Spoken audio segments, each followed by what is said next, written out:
Well, a man who lost a pair of limbs in a terrible accident on a railway line 9 years ago is now inspiring people with his story. Laurent Sabrin shows us how Sean Fowler turned his personal tragedy into a motivational story. When Sean Fowler's zipping around the streets of Toronto on his scooter, you'd never know he's doing it with a prosthetic left arm and leg. I was fortunate enough to lose my arm and leg at a very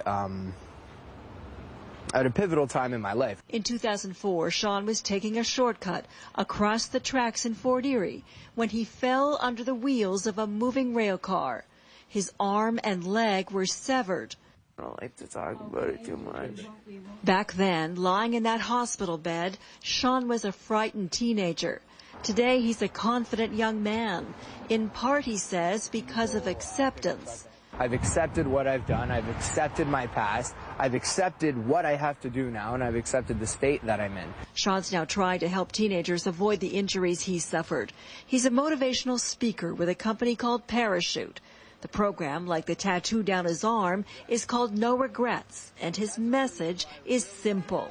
There's no such thing as an accident.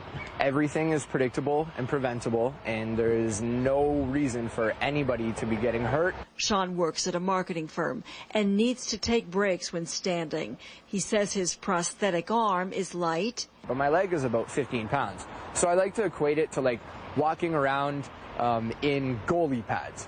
What he's gone through hasn't been easy. I just happen to be very blessed that I'm Irish and stubborn, and I don't let things get me down.